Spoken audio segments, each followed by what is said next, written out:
Hello दोस्तों, आज हम एसएससी सीजीएल मेंस 2024 का अर्थमेटिक का डिफ़िकल्ट सवाल करवा रहे हैं। पहला सवाल देखिए। पहला सवाल एसएससी सीजीएल मेंस 2024 का पूछा हुआ सवाल है। ये सवाल देखिए क्या कह रहा है। एक टैंक जब पूरा भर जाता है तो आउटलेट पाइप ए द्वारा 5.6 घंटे में खाली किया जा सकता है, जबकि एक इनलेट पाइप बी उसी खाली टैंक को 7 घंटे में भर सकता है। यदि टैंक के भरे होने पर पाइप ए से शुरू करके पाइप ए और बी में से प्रत्येक को 1 घंटे के लिए एकांतर रूप से चालू किया जाता है, तो टैंक को खाली करने में कितना समय लगेगा। सवाल क्या कह रहा है कि एक टैंक पूरी तरह पानी से भरा हुआ है। पाइप ए पूरा टैंक को 5.6 घंटा में खाली करता है तथा पाइप बी पूरा टैंक को 7 घंटा में भरता है। दोनों पाइप को अल्टरनेट 1 घंटा के लिए खोला जाता है। तो पूछ क्या रहा है कि पूरा टैंक को कितने घंटे में खाली करेगा, ये सवाल पूछ रहा है। तो पहले हम निकालते हैं क्या चाहिए कि टैंक का कैपेसिटी क्या होगा। तो कैसे निकलेगा, तो सीधे एलसीएम ले लेते हैं कि जैसे मैं टैंक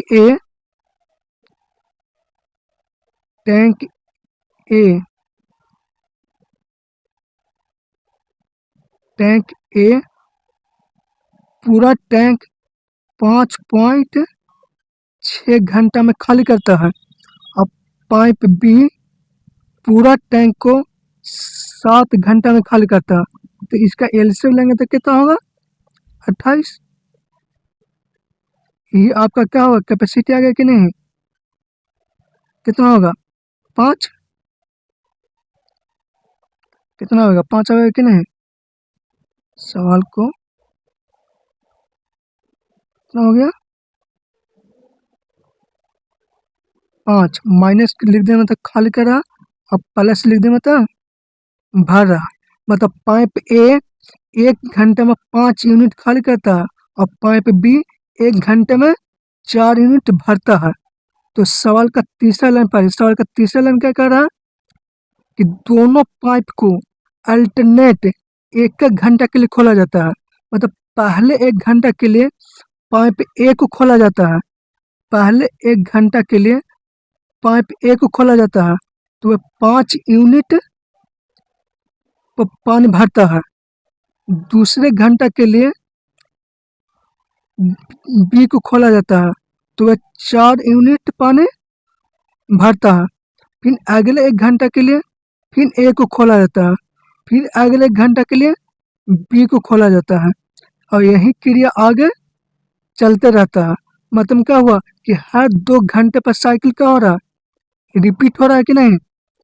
तो हर 2 घंटे में कितना भर रहा है, 1 यूनिट भर रहा है कि नहीं। मतलब सवाल क्या हुआ कि हर 2 घंटे में वह 1 यूनिट पानी खाली करता है। यानी सवाल है, सवाल का तीसरा लाइन पढ़िए। सवाल का तीसरा लाइन कर रहा है कि दोनों पाइप को 1 घंटा के लिए खोला जाता है। मतलब पहले 1 घंटा के लिए पाइप ए को खोला जाता है तो वह 5 यूनिट खाली करता है। फिर अगले 1 घंटा के लिए पाइप बी को खोला जाता है तो वह 4 यूनिट खाली करता है। फिर अगले 1 घंटा के लिए ए को, फिर अगले 1 घंटा के लिए बी को, और यही क्रिया आगे चलते रहता है। मतलब हर 2 घंटे पर साइकिल का रिपीट हो रहा है। तो हर 2 घंटे में कितना यूनिट खाली हो रहा है, 1 यूनिट क्या होगा खाली हो रहा है। तो हमसे पूछ कर रहे सवाल में कि टैंक को खाली करने में कितना समय लगेगा। मतलब हमसे 28 यूनिट खाली करने में कितना समय लगेगा पूछ रहा है। जब इस सवाल में पॉजिटिव और नेगेटिव दोनों वर्ग कम कर रहा हो तो कभी भी पूरा टैंक को एक ही वक्त खाली मत कराइए। शुरू 1 घंटे में जितना वह खाली करता है उतना कम खाली कराइए, क्योंकि जब साइकिल का शुरुआत होगा तो वह 1 घंटे में 5 यूनिट वह पानी खाली कर ही देगा। मतलब हमको 28 यूनिट डेट खाली न करवा के उसमें से 5 यूनिट कम खाली करवाइए, मतलब मात्र 23 यूनिट को ही खाली करवाइए। तो हमको बस निकालने का चाहिए कि 23 यूनिट खाली करने में कितना समय लगेगा। तो 2 घंटे में 1 यूनिट खाली करता है, तो 23 यूनिट खाली करने में कितना समय लगेगा। तो यहाँ पर हम 23 से क्या करते हैं, गुना करते हैं, तो इधर भी हम 23 से गुना करते हैं। तो पूछ कर रहा है कि 28 यूनिट खाली करने में कितना समय लगेगा, मतलब 5 यूनिट और हमको खाली करवाना, तो कितना समय लगेगा। तो 1 घंटे और लग जाएगा, तो कितना टाइम लगेगा, 47 घंटा 28 यूनिट, मतलब 28 यूनिट खाली करने में उसको कितना समय लगेगा, 47 घंटा। और यही तो सवाल पूछ रहा था कितना घंटा लग जाएगा, 47 घंटा। सवाल दूसरा देखिए, सवाल का दूसरा क्या है। सवाल दूसरा देखिए, ये सवाल भी एसएससी सीजन मेंस 2024 का पूछा हुआ सवाल है। इस सवाल को ध्यान से पढ़िए। अनिल और बीना दोस्त हैं और उनके उम्र के बीच 5 साल का अंतर है।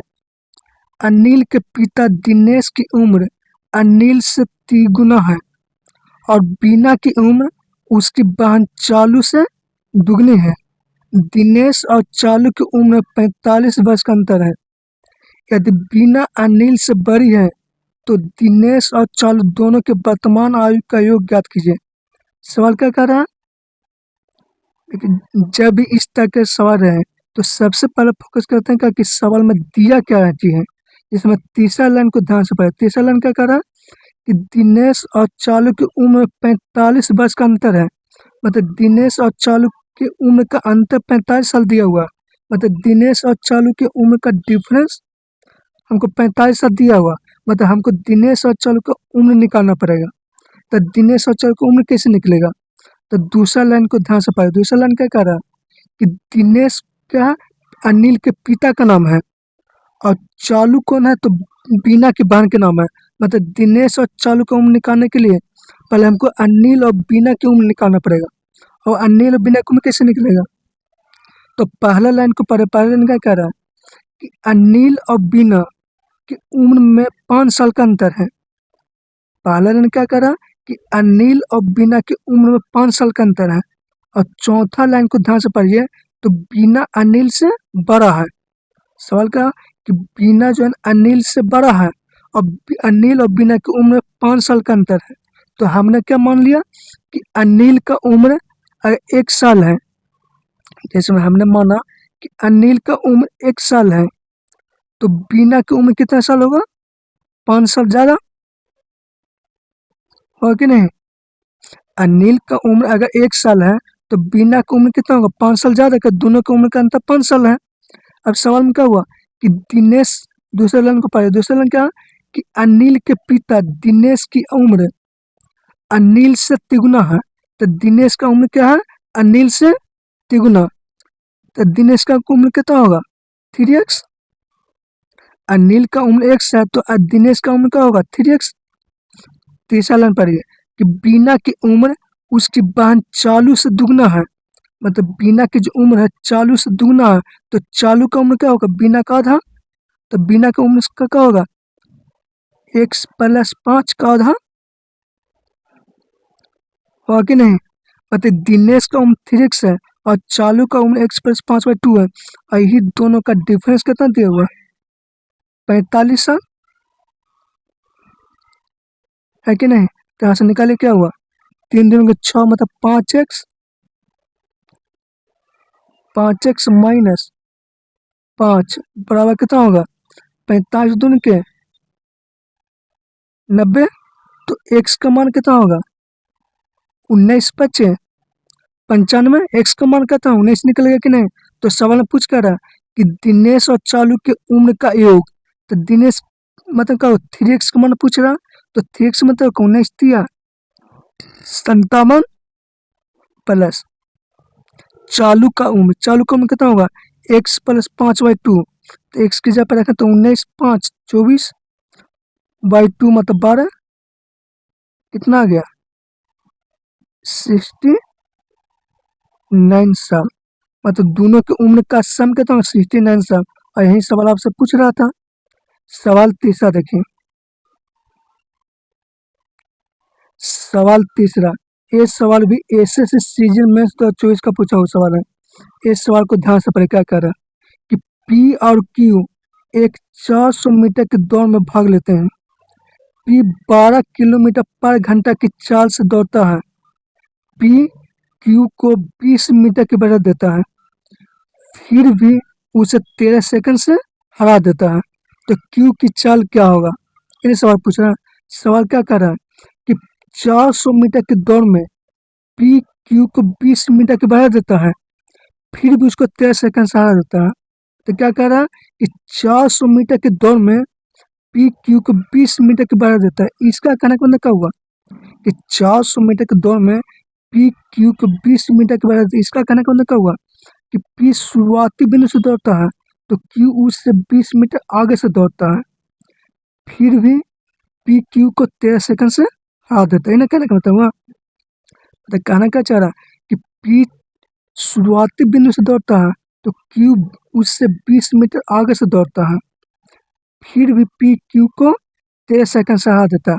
तो क्या कर रहा है कि पी अगर 400 मीटर दौड़ता है, सवाल कहा कि पी 400 मीटर मतलब पी 400 मीटर जितने समय तय करता है, क्यू 20 मीटर कम मात्र 380 मीटर क्यू से 13 सेकंड ज़्यादा समय तय करता है। सवाल कहने का मतलब 13 सेकंड।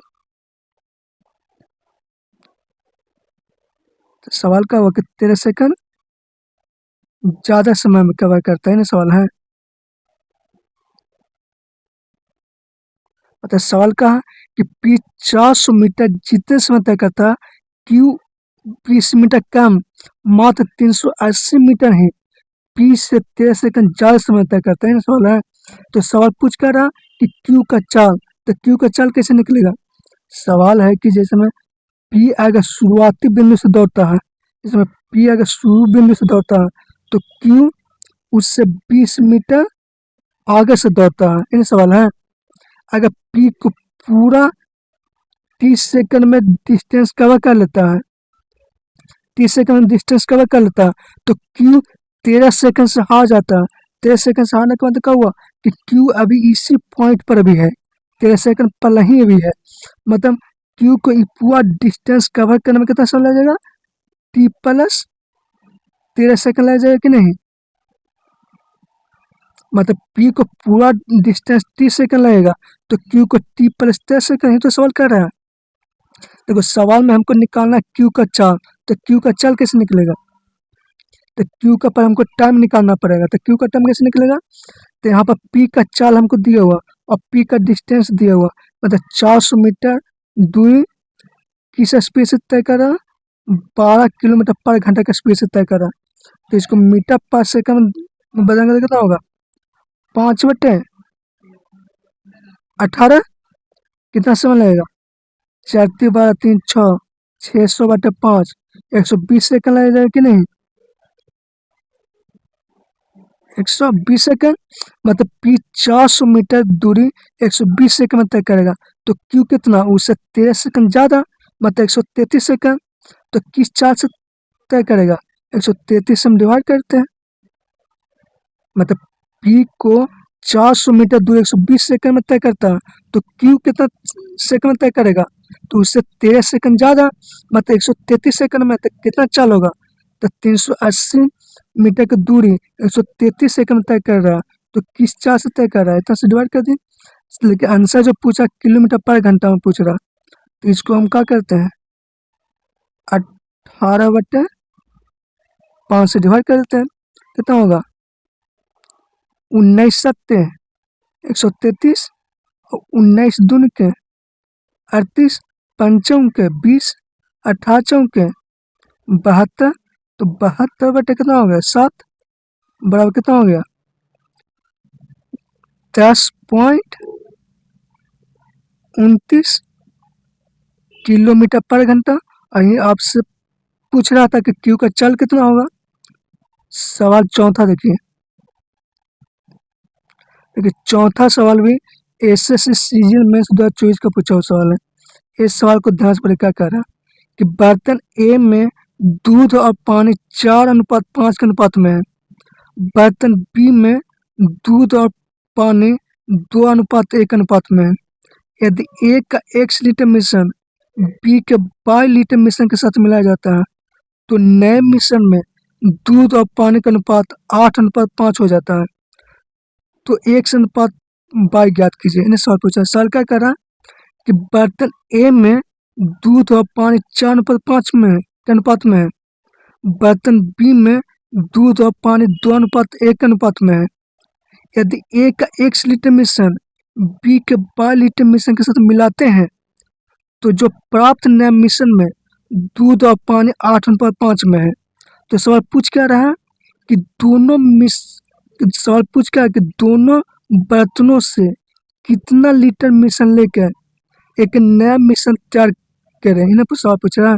सवाल क्या पूछ रहा है कि दोनों बर्तनों में से कितना लीटर मिश्रण लेकर एक नया मिश्रण तैयार करें और उसी का अनुपात पूछ रहा है। सवाल क्या हुआ, तो इसको निकालने के लिए कुछ नहीं करना, सीधे एलिगेशन ले लीजिए।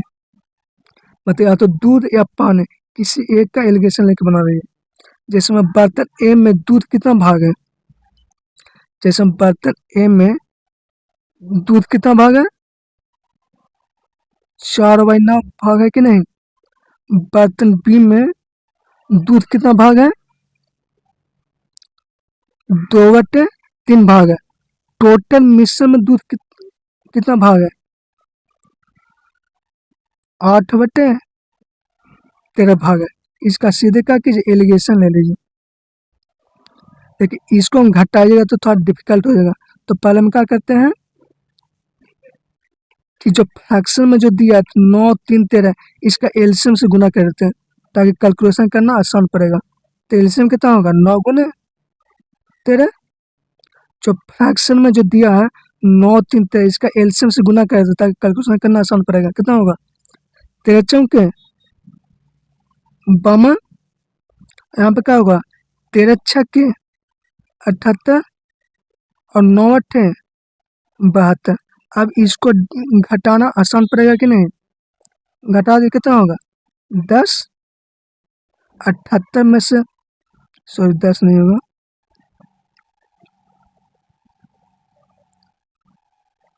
78 में से 72 घटा कितना होगा 6 और 72 में से 52 घटा कितना होगा 20।